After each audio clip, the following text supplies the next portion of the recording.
নমস্কাৰ এই মুহূৰ্তত আহি পৰিছে ৰাজ্যখনৰ বাবে ৰাতিপুৱাৰ কেইবাটাও বিগ ব্ৰেকিং নিউজ। আজি 5 ফেব্ৰুৱাৰী অসমৰ লগতে ভাৰতৰ বিভিন্ন প্ৰান্তৰ পৰা ৰাতিপুৱাৰ কেইবাটাও খবৰ আহি পৰিছে। এই মুহূৰ্তত জনাই আছো এটা ব্ৰেকিং নিউজ।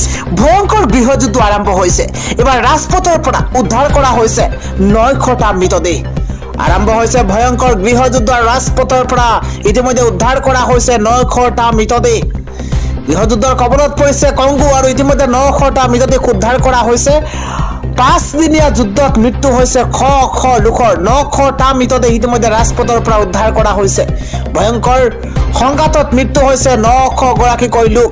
ৰাজপথত খিচৰিত হৈ আছে মৃতদেহ। খাৰিকৈ মৃতদেহ ৰখা হৈছে। সেনা আৰু বিদ্ৰোহৰ মাজত ভয়ংকৰ সংঘৰ্ষ আৰু তাৰ পিছতেই শ লোকৰ মৃত্যু হৈছে। চৌদিশে কেৱল মৃতদেহ আৰু মৃতদেহ। কেৱল ৰাজপথৰ পৰা 900টা মৃতদেহ উদ্ধাৰ কৰা হৈছে। বৃদ্ধি হ'ব পাৰে আৰু মৃতকৰ সংখ্যা। আহত হৈছে প্ৰায় 3000তকৈ অধিক লোক। মৃত্যুৰ ভয়ত গোমা চহৰ এৰিছে এইবাৰ হাজাৰ লোকে। গোমাৰ পৰা ৰাজধানীলৈ ৰাওনা হৈছে বিদ্ৰোহী গোট। কংগোত থকা ভাৰতীয় নাগৰিকৰ বাবে জাৰি কৰা হৈছে গাইডলাইন। ভাৰতীয়সকলক সুৰক্ষিত স্থানলৈ যাবলৈ আহ্বান জনাইছে ভাৰত চৰকাৰে। প্ৰায় 25 লাখ ভাৰতীয়ই বাস কৰে কংগোত। বুকাবুত বাস কৰা ভাৰতীয়ক বিমানবন্দৰ, সীমান্ত আৰু বাণিজ্যিক পথৰ জৰিয়তে সুৰক্ষিত স্থানলৈ যোৱাৰ নিৰ্দেশ দিয়া হৈছে। ৰাজধানী গোমাৰ নিয়ন্ত্ৰণ 23 বিদ্ৰোহী গোটৰ হাতলৈ। আৰম্ভ হৈছে ভয়ংকৰ গৃহযুদ্ধ। পৰৱৰ্তী খবৰটো হৈছে প্ৰয়াত প্ৰধানমন্ত্ৰী ডক্টৰ মনমোহন সিঙৰ স্মৃতি সৌধ নিৰ্মাণৰ বাবেই ভূমিসহ 25 লাখ টকা আবণ্টন জনাইছে কেন্দ্ৰই। ৰাজঘাটতে নিৰ্মাণ কৰা হ'ব সৌধটো। পৰৱৰ্তী খবৰটো হৈছে অসম চৰকাৰৰ বিৰুদ্ধে কঠোৰ হৈ পৰিছে দেশৰ সৰ্বোচ্চ ন্যায়ালয়। এই মুহূৰ্তত জনাই আছো এটা ব্ৰেকিং নিউজ। ৰাজ্য চৰকাৰৰ বিৰুদ্ধে কঠোৰ হৈ পৰিছে দেশৰ সৰ্বোচ্চ ন্যায়ালয়। ৰাজ্য চৰকাৰৰ বিৰুদ্ধে ন্যায়ালয় কঠোৰ হৈ পৰিছে। ডিটেনশ্যন কেম্পৰ শৰণাৰ্থীক লৈ কঠোৰ হৈ পৰিছে ন্যায়ালয়। এই মুহূৰ্তত সেই খবৰটো জনোৱাৰ চেষ্টা কৰিছো। ডিটেনশ্যন কেম্পৰ শৰণাৰ্থীক লৈ কঠোৰ হৈ পৰিছে ন্যায়ালয়। শুভ মুহূৰ্তৰ বাবে চৰকাৰে অপেক্ষা কৰি আছে নেকি বুলি প্ৰশ্ন এইবাৰ ন্যায়ালয়ৰ। 34 জন লোকক বিতৰণ নকৰাক লৈ ৰাজ্য চৰকাৰক বচসনা উচ্চতম ন্যায়ালয়ৰ। এটা ডাঙৰ খবৰ এই মুহূৰ্তত, যিহেতু ডিটেনশ্যন কেম্পত এতিয়াও ৰখা হৈছে 36 জন বিদেশীক। দীৰ্ঘ সময় বিতৰণ নকৰাক লৈ ক্ষুণ্ণ হৈছে সৰ্বোচ্চ ন্যায়ালয়। ৰাজ্য চৰকাৰৰ বিৰুদ্ধে এইবাৰ কঠোৰ হৈ পৰিছে দেশৰ সৰ্বোচ্চ ন্যায়ালয়। পৰৱৰ্তী খবৰটো হৈছে অসম আৰক্ষীক নিজৰ মতে চলাই আছে। অসম আৰক্ষীক নিজৰ মতে চলাই আছে হিমন্ত বিশ্ব শৰ্মাই। গণতান্ত্ৰিক আন্দোলনৰ মোকাবিলা কৰিবলৈ সাহস নাই। হিমন্ত বিশ্ব শৰ্মাৰ যদি সাহস আছে কেৱল আন্ধাৰত গুলিয়াবলৈ। হিমন্ত বিশ্ব শৰ্মাৰ মাত্ৰ সাহস আছে কেৱল আন্ধাৰত গুলিয়াবলৈ। যদি সাহস আছে জনতাৰ চকুৰ আগত আমাক শেষ কৰি দেখুৱাক। এইদৰে কালি দিছপুৰত প্ৰতিবাদ কৰি হুংকাৰ প্ৰদান কৰিছে AIUDF-এ। মহানগৰীৰ ৰাজপথ কপাই তুলি AIUDF-এ কয় যে মুছলমানক মাটি লাগিবই। ভূমি নোপোৱালৈ যুঁজি যাব সংখ্যালঘু মুছলমানে। কেইবাটাও শ্লোগানেৰে গুৱাহাটী মহানগৰীৰ ৰাজপথ কপাই তুলিছে AIUDF-এ। ৰাতিপুৱাৰ পৰৱৰ্তী খবৰ হৈছে বতৰ পুনৰ সলনি হৈছে। এবাৰ ধুমুহা বতাহৰ আগজাননী, ধুমুহা বৰষুণৰ আগজাননী প্ৰকাশ কৰিছে বতৰ বিজ্ঞান কেন্দ্ৰই। ঠাণ্ডাৰ প্ৰকোপৰ মাজতে ৰাজ্যত কাল ৰূপ ধাৰণ কৰিব পাৰে বতৰে। ৰাজ্যৰ 3 জিলালৈ ভয়ংকৰ সতৰ্কবাণী এবাৰ বতৰ বিজ্ঞান কেন্দ্ৰৰ। 6 আৰু 7 ফেব্ৰুৱাৰীত ধুমুহা বতাহে চুই যাব উজনি অসম। 6 আৰু 7 ফেব্ৰুৱাৰীত ধেমাজি, ডিব্ৰুগড়, তিনিচুকীয়া জিলালৈ য়েলো এলাৰ্ট জাৰি কৰিছে বতৰ বিজ্ঞান কেন্দ্ৰই। 3 জিলাৰ শতাধিক অঞ্চলত প্ৰচণ্ড শিলাবৃষ্টিৰ আশংকা প্ৰকাশ কৰিছে বতৰ বিজ্ঞান কেন্দ্ৰই। 2 দিন ধৰি নেৰানেপেৰা বৰষুণত ডুব যাব উজনিৰ 3খনকৈ জিলা।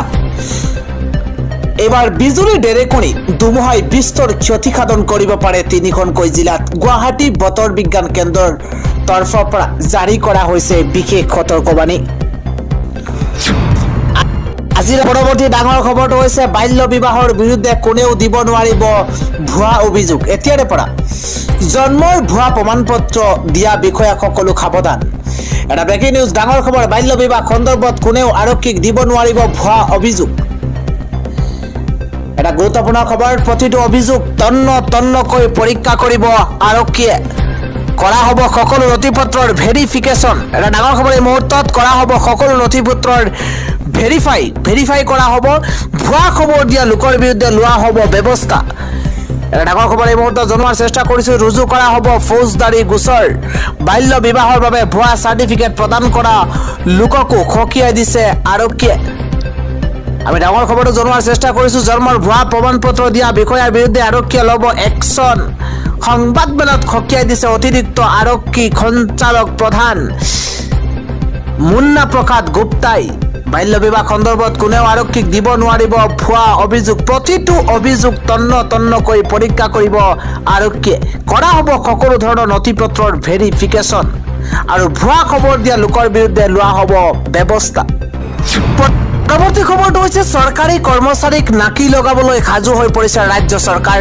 ইতিমধ্যে কেইবাটাও বিশেষ হেল্পলাইন নম্বৰ মুকলি কৰা হৈছে ফাইলত চহী কৰি দিয়াৰ নামত যদি চৰকাৰী বিষয়া আপোনাৰ পৰা উৎকোচ লৈছে উৎকোচ লোৱা কৰ্মচাৰী এতিয়াৰে পৰা পৰিব বিপদত ৰাজ্য চৰকাৰে মুকলি কৰিছে 6টাকৈ বিশেষ মোবাইল নম্বৰ যিকোনো মুহূৰ্ততে ফোন কৰি দুৰ্নীতিৰ বিৰুদ্ধে অভিযোগ দিব পাৰিব আপুনি পুনে কথা পাতিব পাৰিব আৰক্ষী অধীক্ষকৰ সৈতে ড্ৰাইভিং লাইসেন্সৰ পৰা বৃদ্ধ পেঞ্চনলৈকে সকলো কামৰ বিনিময়ত উৎকোচ ল'ব নোৱাৰিব এতিয়াৰে পৰা কোনো ধৰণৰ চৰকাৰী বিষয়াই ফাইলত চহী কৰি পুঁজি মুকলি কাম যিয়েই নহওক কোনো ধৰণৰ উৎকোচ ল'ব নোৱাৰিব এতিয়াৰে পৰা চৰকাৰী বিষয়াই কেৱল অভিযোগেই নহয় বিষয়াৰ ফটো প্ৰেৰণ কৰিও দিব পাৰিব আপুনি অভিযোগ আপোনাৰ পৰিচয় গোপনে ৰখা হ'ব মুকলি কৰি দিয়া 6টা বিশেষ নম্বৰ যিকোনো এটা নম্বৰত কল কৰিলে বিষয়া জেলত সোমাব পাৰে দুৰ্নীতি পৰীক্ষণ দুৰ্নীতি নিৰীক্ষণ আৰু নিবাৰণ সঞ্চালকালয়ৰ ফালৰ পৰা মুকলি কৰা হৈছে বিশেষ নম্বৰ মোবাইল নম্বৰৰ উপৰি ইমেইল অথবা টুইটাৰৰ জৰিয়তেও দিব পাৰিব আপুনি অভিযোগ চৰকাৰে মুকলি কৰি দিয়া নম্বৰ কেইটা আপোনালোকে ভালদৰে নোট কৰি থওক নম্বৰটো হৈছে প্ৰথম নম্বৰ 602690123 আন এটা নম্বৰ হৈছে 180034536767 অন্য এটা নম্বৰ হৈছে 03612462295 আন এটা নম্বৰ হৈছে 6026903418 এইদৰে কেইবাটাও বিশেষ নম্বৰ মুকলি কৰা হৈছে আন এটা ইমেইল ইতিমধ্যে মুকলি কৰা হৈছে আপোনালোকে ইমেইলৰ জৰিয়তে অভিযোগ দাখিল কৰিব পাৰিব complaints.vsc@gmail.com এই ইমেইলৰ জৰিয়তে আপুনি অভিযোগ দাখিল কৰিব পাৰিব চৰকাৰী কৰ্মচাৰীক নাকি লগাবলৈ ইতিমধ্যে সাজু হৈ পৰিছে ৰাজ্য চৰকাৰ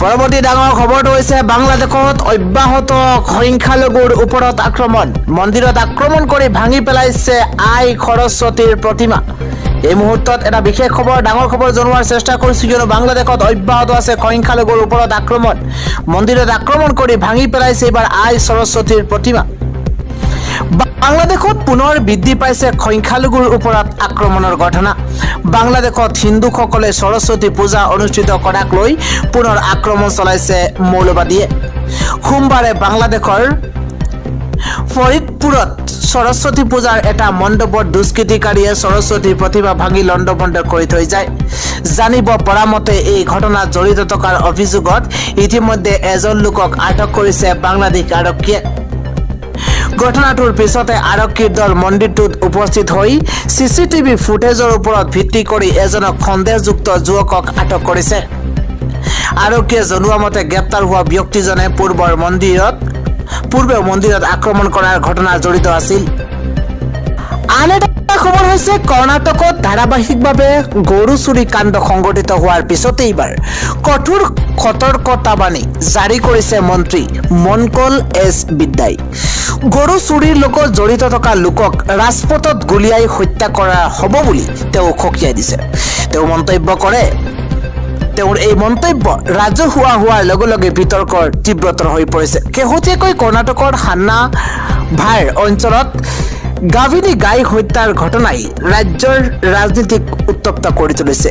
সেই অশান্ত পৰিস্থিতিৰ মাজতে তেওঁ কানাডা জিলাৰ এক অনুষ্ঠানত মন্ত্ৰী বিদ্যাই কয় যে বছৰ বছৰ ধৰি অঞ্চলটো গৰু চুৰি হৈ আহিছে। এই ঘটনা অনতি পলমে বন্ধ কৰিবলৈ জিলা আৰক্ষী অধীক্ষকক জনাইছো। এইটো ঠিক নহয়, আমি গৰু পূজা কৰোঁ। এই কাণ্ডৰ সৈতে জড়িতসকলক কঠোৰ শাস্তি দিয়া হ'ব। লগতে তেওঁ কয় যে নিশ্চিতভাৱে গৰু চুৰিত জড়িত কিছু লোকক গ্ৰেপ্তাৰ কৰা হৈছে, কিন্তু ইয়াক সম্পূৰ্ণৰূপে বন্ধ কৰিব লাগিব। এনেদৰে চলি থাকিলে ময়ো কেনেধৰণে পদক্ষেপ ল'ম।